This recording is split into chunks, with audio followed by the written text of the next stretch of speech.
Hey everyone, it's Evan here from the Trade Risk on Monday, August 14th, and we're intraday right now. Wanted to do a quick video with some trade ideas. Going to keep this as brief as possible and as actionable as possible. So let's jump in here to the market.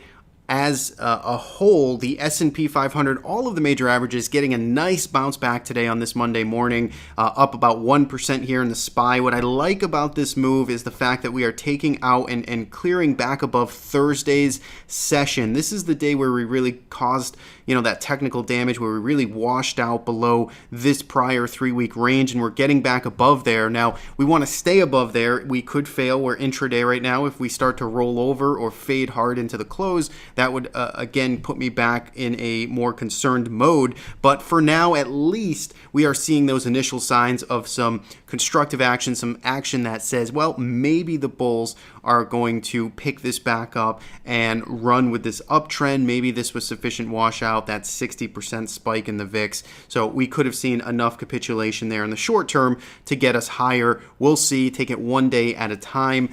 I'm going to show you some long ideas for the rest of this video. I'm not advocating to be all in on the long side, just pointing out some names that are holding up well, showing some nice relative strength with some strong technicals. These are names that we're watching on our watch list, something that you may find interesting as well. And we posted some of these earlier on StockTwits and Twitter, some of these names that we're going to walk through. So without further, let's look here. First at the XLF, I like the snapback here in the XLF, up almost 1.5%. Nice move off of the support here from the July lows. So you can look at the XLF outright. You could look at something like a Citigroup, which again, very similar picture, kind of pushing higher, clearing above Friday's highs. You could look at a JPM. So there's plenty of names in here. SEIC, here's one of my favorites actually.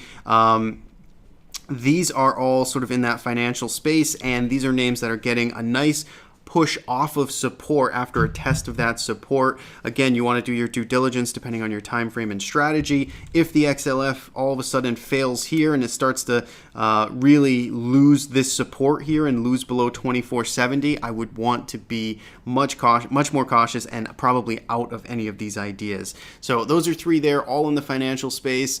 Next, SERV. So here is one that is holding up pretty high and tight. You can see already getting a bit of a fade here intraday off of the highs, but still, if you just kind of zoom out here and just look at the bigger picture, this weekly chart is beautiful with this recent breakout from just the end of July and into the beginning of August, where we got a nice move above this 4150 or so resistance for multiple months. So you can see that one kind of high and tight trying to move. TTD, we talked about this one earlier on StockTwits and Twitter.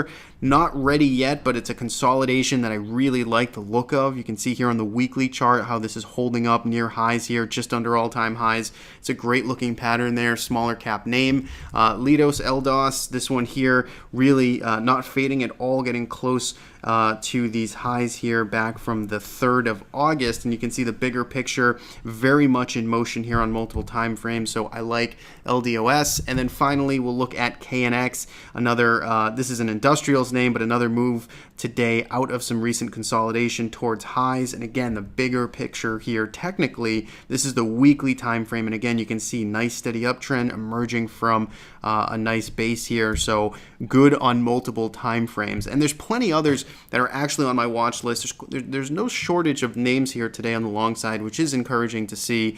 We're certainly not out of the woods yet, but it's good to just pay attention to names that are holding up, showing some relative strength to keep some exposure in the market if that is in your time horizon and strategy. So hopefully this video helps. If you like these videos, make sure you do subscribe to our YouTube channel, post trade ideas, market recaps like this several times a week. Thanks so much for watching, and talk to you guys again soon.